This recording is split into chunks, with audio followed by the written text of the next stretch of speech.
अस्सलाम वालेकुम नाज़रीन, चाइना और भारत के दरमियान लड़ाई सिक्किम के इलाके में हो रही है। ये इलाका तिब्बत के नीचे और नेपाल और भूटान के दरमियान में वाक़या है। अमेरिका ने चाइना के खिलाफ आखिरी खेल खेलना शुरू कर दिया है। अमेरिकन रिपब्लिक के एक सेनेटर स्कॉट पेरी ने एक बिल मुतारिफ करवाया है, जिसके मुताबिक डोनाल्ड ट्रंप को इख्तियार हासिल होगा कि वो तिब्बत को एक आज़ाद रियासत तस्लीम कर ले। 1951 में तिब्बत इलाके का चाइना के साथ इल्हाक हुआ था। तिब्बत के दलाई लामा इंडिया में हैं और वो तिब्बत की आज़ादी की तहरीक चलाते हैं, लेकिन ये तहरीक इतनी मकबूल नहीं है। लेकिन इस दलाई लामा को अमेरिका और भारत दोनों की मुकम्मल सपोर्ट हासिल है। चाइना का तिब्बत पर मुकम्मल कंट्रोल है। चाइना की फ़ौज भी वहाँ मौजूद है और इस तहरीक के कोई असरात दिखाई नहीं देते। नाज़रीन, अमेरिका में जो बिल मुतारिफ करवाया गया है, इसके मुताबिक अगर चाइना अपनी तिब्बत से फ़ौज नहीं निकालता और तिब्बत को नहीं छोड़ता तो चाइना पर पाबंदियां लगाई जाएंगी और तजारती रास्ते रोके जाएंगे।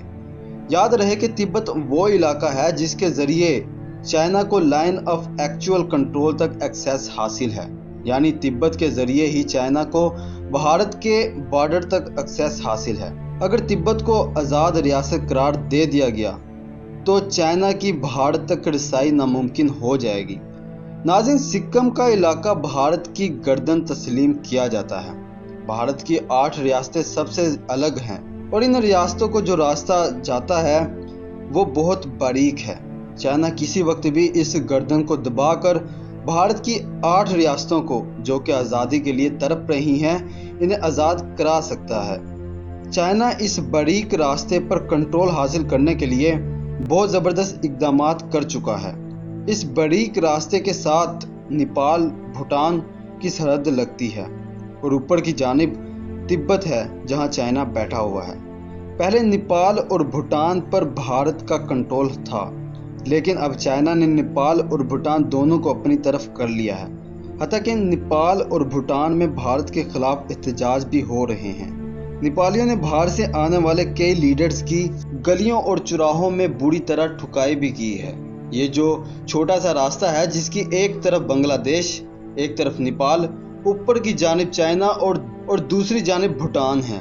दरमियान में ये जो रास्ता है, ये 10 से 20 किलोमीटर के दरमियान फैला हुआ है। इस रास्ते से 2 सड़कें और एक रेलवे लाइन गुजरती है, जो 8 रियासतों में मौजूद भारतीय फौज को असला मुहैया करती है।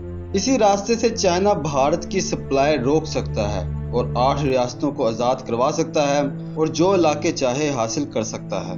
ये रास्ता, जिसे सिलगोरी कॉरिडोर कहा जाता है, ये भारत की सबसे बड़ी कमज़ोरी है। यही वजह है कि भारत ने अमेरिका की मिन्नत की और अमेरिका ने बिल मुतारिफ करवा दिया कि किसी भी तरह तिब्बत को आज़ाद रियासत करार दिया जाए और चाइना की भारत तक रसाई को नामुमकिन बनाया जाए। और अगर ट्रंप तिब्बत को आज़ाद रियासत करार दे देता है तो मुझे यकीन है कि इस बार अमेरिका को बहुत कम ममालिक की हमायत हासिल होगी। इस एशिया में तो तमाम ममालिक चाइना के साथ ही होंगे, ये बात तो बिल्कुल साफ है। और इसके अलावा बहुत से यूरोपीय ममालिक भी चाइना के साथ ही खड़े हैं। दूसरे लफ्ज़ों में कहें तो दुनिया की सुपर पावर अब अमेरिका नहीं बल्कि चाइना है। अगर ट्रंप तिब्बत को आज़ाद रियासत करार दे देता है तो चाइना की तरफ से जो रद्द अमल आएगा वो बहुत ज़बरदस्त होगा। दोस्तों, स्ट्रेंज नेटवर्क को सब्सक्राइब करना मत भूलिए। वीडियो को लाइक करें, शेयर करें और कमेंट सेक्शन में अपनी राय का इजहार ज़रूर करें।